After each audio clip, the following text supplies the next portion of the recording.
Okay, so you're happy with the organisation and content, plenty to work on there.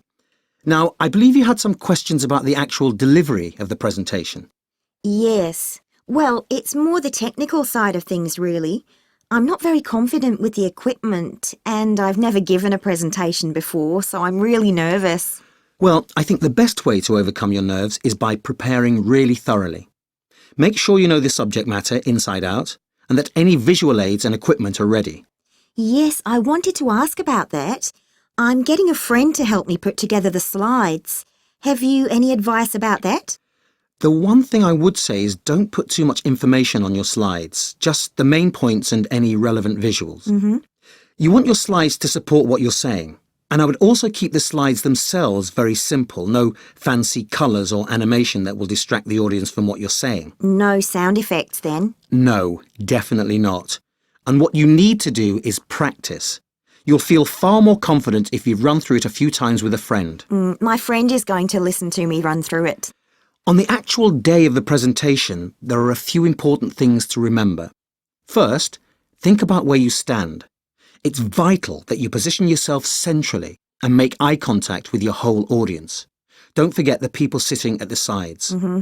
If you smile and look friendly, it will make your audience feel relaxed too. And don't fidget and move around too much. It can be very distracting. What about my slideshow? I'll need to be near the computer to move the slides forward. Have you thought about using a wireless mouse or keyboard? That will really help. It means you can control the slideshow without having to move or turn your back on the audience every time you change slides. That's a good idea. I hadn't thought of that. The other thing to remember is that when we're nervous, we tend to speak more quickly. So make a real effort to speak calmly and clearly so that your audience understands you and doesn't feel rushed. What about memorising the talk? A friend told me she did that for her presentation, but I don't think she did terribly well. No, it's not a very good idea. It will make you sound unnatural. And don't read from a prepared speech because that will also affect the delivery and stop you making eye contact. Why don't you try using cue cards? You can include all the main points and any key facts or numbers as a memory aid. It will sound far more natural. The other thing I'm a little worried about is questions from the audience.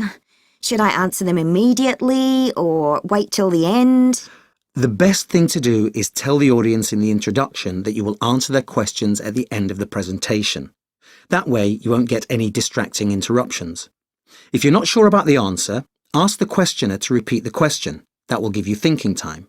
You could always direct the question back to the questioner or the audience, asking them what they think. Great. Oh, thanks for all your advice. It's been really helpful. No problem. I'm looking forward to your presentation.